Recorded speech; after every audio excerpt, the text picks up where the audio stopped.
Hello guys, இன்றைக்கி ஆட்டு தலைக்கறி தான் செய்ய போகிறோம். அதுக்கு இந்த மாதிரி ஒரு குக்கர் எடுத்துக்கலாம்.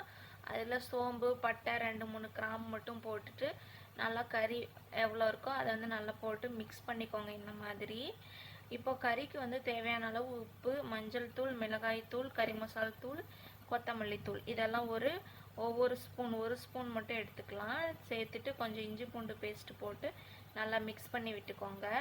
கறி நல்லா வேகிறதுக்காக நாம் ஒரு டம்ளர் தண்ணி மட்டும் நம்ம ஆட் பண்ணிக்கலாம். நல்லா இதை குக்கரில் மூடி வச்சுட்டு நல்லா விசில் ஒரு 4-5 விசில் விட்டு எடுத்துக்கோங்க. இப்போ இதுக்கு மசாலா ரெடி பண்ண போகிறோம். கொத்தமல்லி, வரமிளகாய், அப்புறம் பட்டை, லவங்கெல்லாம் போட்டு நல்லா வறுபட்டு எடுத்து வச்சுக்கோங்க. வெங்காயம் தக்காளியும் வதக்கி வச்சுக்கோங்க. இப்போது நாம் பட்டை, லவங்கம், கொத்தமல்லிலாம் சேர்த்து நம்ம வதக்கணும் இல்லையா, அது கூடவே கொஞ்சம் தேங்காய் போட்டு அரைச்சி பேஸ்ட் மாதிரி இந்த மாதிரி சேர்த்துக்கோங்க. நாம் இந்த மாதிரி வறுத்து அரைச்சி ஊற்றினோம்னா தான் டேஸ்ட்டு சூப்பராக இருக்கும். இப்போ கொஞ்சம் கறி மசால் தூள், கொத்தமல்லி தூள், அப்புறம் மட்டன் மசாலா சேர்த்து நல்லா மிக்ஸ் பண்ணி விட்டுக்கோங்க. சூப்பராக ரெடி ஆயிரும். ஒரு 10 மினிட்ஸ் இதை குக் பண்ணிக்கலாம். இப்போது தேவையான அளவு கொத்தமல்லி இலையை தூவி இறக்கணும்னா நம்மளோட மட்டன் குழம்பு ரெடி ஆகிடுச்சு. மட்டனில் கொழுப்பு வரும் இல்லையா, அதில் இருக்க எண்ணெயெல்லாம் இந்த மாதிரி வடிகட்டி எடுத்துட்டு நம்ம அதில் கொஞ்சம் உப்பு, மிளகுத்தூள்லாம் சேர்த்து சாப்பிட்டோம்னா நல்லா சூப்பராக டேஸ்ட்டாக இருக்கும்.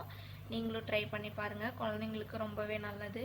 அடுத்து மூளை ஃப்ரைக்கு கொஞ்சமாக சோம்பு, பட்டை, பச்சை மிளகாலாம் போட்டு வதக்கிட்டு ஒரு பெரிய வெங்காயம் கட் பண்ணி இந்த மாதிரி முருகலாகிற அளவுக்கு வதக்கிக்கணும். இதில் மஞ்சள் தூள், மிளகாய் தூள், உப்பு சேர்த்து நல்லா மிக்ஸ் பண்ணிக்கோங்க. இப்போ நம்ம வச்சுருக்க மூளையை நல்லா இந்த மாதிரி கொத்தி விட்டுக்கிட்டோம்னா நல்லா மசாலாலாம் இறங்கி டேஸ்ட்டாக இருக்கும். இந்த மாதிரி நல்லா பொடியை வச்சு இந்த மாதிரி நசுக்கி விட்டுக்கோங்க. சூப்பராக இருக்கும் டேஸ்ட்டு. இது வேகிறதுக்கு நான் ஒரு 1/2 டம்ளர் அளவு தண்ணி மட்டும் ஊற்றிட்டு நல்லா வேக வச்சு எடுத்துக்க போகிறேன். அதோட டெக்ஸ்சர் இன்னும் சூப்பராகவே இருக்கும்.